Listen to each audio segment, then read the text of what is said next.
JKB back with another episode. Today I'm reviewing Battlefield 1 on the show. Thank you so much to ANC Games for sending over the review copy. I'll start this out by simply saying EA and DICE have done something spectacular with Battlefield 1. And I know a lot of you are asking right now, is it as shitty as the launch of Battlefield 4 was? Absolutely not. EA and DICE have listened to us for the first time almost ever, and they have no microtransactions being shoved down your throat on every screen in the game. They also, I'm going to say this, which is insanity, they've made sure the game works on launch, which is just a blessing. I can't believe it. It's amazing. Thank you, EA. Thank you, DICE. Hopefully, you hear how happy we are with what you've done here, and you do that with Star Wars Battlefront 2, and maybe I can support it a little more. Right off the bat, you are thrown into a single-player campaign that unfortunately lasts between 5 to 6 hours. I know what some of you are thinking right now. Is this the type of game I should pick up if I'm really not into multiplayer online and I just like to experience a single player campaign? Well, I'm going to actually answer that later down the line when I review the Call of Duty game. But at this point in time, I have to say, if you have never ever played a Battlefront game and you're getting interested into multiplayer online, this is it. You buy this game instantly. Right now, you go out and buy it. However, if you have a crappy internet connection, you're not into the multiplayer, you're not into working as a team, do not, I repeat, do not buy this game, and maybe go out and buy this. This review is coming up very soon on my channel. In terms of the gameplay, it is completely and utterly a masterpiece. They have nailed down everything I love about Battlefield and put it into an amazing package with amazing value.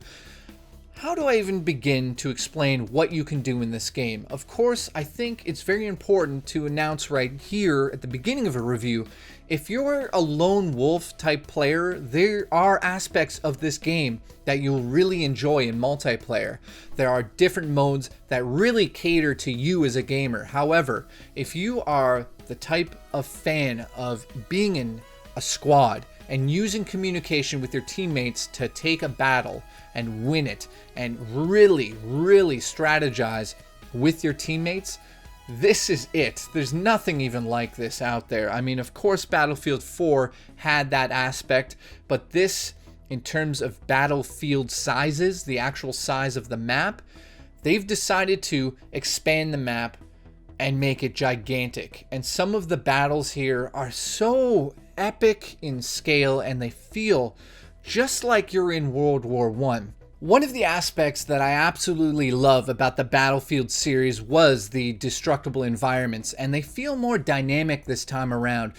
It's such an open battlefield now that you never really truly feel safe no matter where you're standing. Even if you're inside a building, it's no longer, I'll stand in this building and just snipe people, because that building might not be there the next second after a tank or even a bomber flies over and destroys it. So the strategy aspect really is very important, and working with your teammates is also very important. Now, of course, the game introduces a class system just like all of the previous games. You pick your class, you should stick to that class.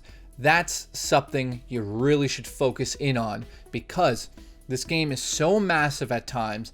Going lone wolf like you would do in a game such as this is not going to really work in this game. It is all about working with your teammates. If you like this review so far, please hit that subscription button and turn on notifications. Immersion, you know, that's a new word that a lot of people are using now because of VR.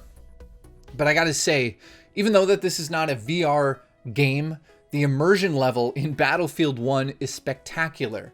Now, I want to talk about some hardcore elements of this. The customization in terms of the controller, the layout, the HUD, the sensitivity is insanity. You can do anything you want. Like, you can change any of those settings in the menu system. It's actually overwhelming to me to see those things. As like sort of I can consider myself a hardcore gamer, but a casual gamer looking at those settings is going to be like, maybe I should avoid this screen because I don't quite understand it. One of the gameplay elements that they've completely reworked is the melee. I don't even know if I'm the Canadian, so like I say a boot, so apologize if I'm not saying melee correct. I'm sure I'm not, but using that in the game now is a lot more fun because you will run into situations where you're in close quarters. And then what they've done this time around, they haven't just put in the generic toss a knife into somebody's gut thing close up and it's all gritty and oh god, everything's going insane and blood's...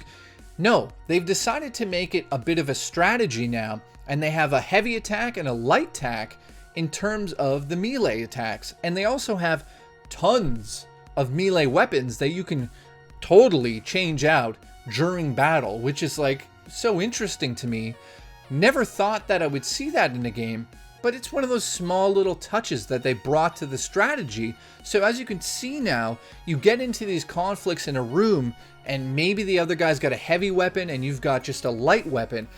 You might have to stab him a few times. He might only have to stab you once based on where he's aiming on your body. So strategy level is a little bit different this time around, and I have to give them a thumbs up for reworking the melee attacks. That's awesome. I go online with my friends. We're all excited to do this. I choose the class of medic because I feel that I'm really good at kind of holding back and supporting the frontline troops, the assault troops that are going to run up there right into battle. And the idea of like being the medic seems so cheesy, but I have to bring up something here.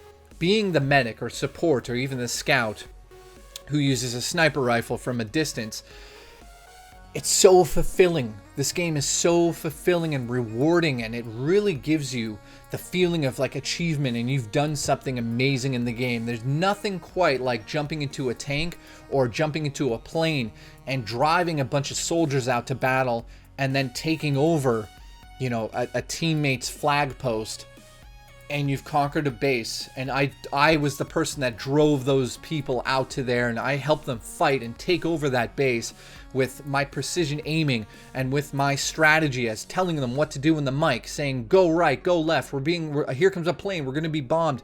That's what this game is all about. So I don't even need to explain all of the different modes online. There's quite a bit of them. Team deathmatch, capture the flag, the usual suspects. It is so much fun. Please, if you're into Battlefield or you're into multiplayers online, this is an absolute must-own. Let me get into the negative aspects of this game. I have to say that the trees in the game play a huge role because you can definitely hide behind them when a tank is going by or when bombers are about to bomb. However, when the tree falls over, let's just say it doesn't look like a next generation game. The tree just essentially falls over and kind of disappears into the ground or cuts into something, and it's just a bit of a disaster. Really, we're talking about immersion here. That takes you out. That's a negative. Another negative has to be some of the textures in the game look horrible. I don't know why. I don't understand it. They just do look horrible. Another aspect of the negativity that I have to give this game is when you're playing multiplayer with massive battles happening, you definitely want to feel the immersion. You want to be right in there. And when things are really hitting the shit and things are exploding, the frame rate does dip down to around 20, 22, 23 frames per second. And that can kind of take you out of your zone in terms of like standing in front of somebody trying to shoot at them. When the frame rate drops as that's happening, it's really fucking frustrating to kind of deal with that in real time. Let me talk about the positives now and I'll give you my score. This game has some of the best sound design in a massive multiplayer game since God knows when. Absolutely. The immersion is just there. It brings you into the battle with your headset on, your friends talking to you, the music kicking in, and the sound design. All of those things really put you into this game. Amazing sound design. Amazing, amazing, dynamic, destructible environments that I just can't describe. Running up to a bunker full of enemy soldiers and throwing a bomb in there and literally blowing the roof off of it, knowing that a sniper is sitting on a rooftop across the map. What am I going to do? How am I going to get to this guy? Get my revenge? I have an idea. I'll get into one of the specialized tanks. It's insanity. And drive up the map And now, no longer do I have to really point and aim with my gun in first-person mode. You can go into third-person mode in all of the vehicles, of course, like you can do in past games. However, they've changed a few of the dynamics in the vehicles, and in terms of it going into the tank now, there's one cool tank where you see an overhead view of the map, and you actually shoot up and over the map right onto the rooftop, and that sweet revenge is yours, and the whole fucking building explodes. It feels so good. So there's a bunch of things that I didn't really get into here. Of course, there's an unlock system for customized weapons. I'll talk about the weapons quickly here and say that they are varied. However, I don't feel like they feel too different from one another. However, there are customizations that you can put onto the weapons, such as the sights, the line of sight, or the melee weapon on the front, or even the way that the recoil is adjusted. So there's a center point, a left, and a right. I gotta say, the customization is there, but it's not something that, like, for a casual gamer, I think you'll really be focused in on. It's cool to change the sights on your gun, but there are something kind of like loot crates that you can unlock in this game as well. But I'm so happy to say that as you play through the missions and level up, they essentially give you points. They give you money. They're called war bonds, and you spend those on the customized guns. So that's how the whole gun aspect of this game plays out. Yes, it's cool. Yes, there's also other unlocks that I don't really need to get into, but the depth here is going to come from the actual gameplay itself and less about the customization in the weapons. Yes, it's there. It's as good as it ever was, maybe even a little bit better.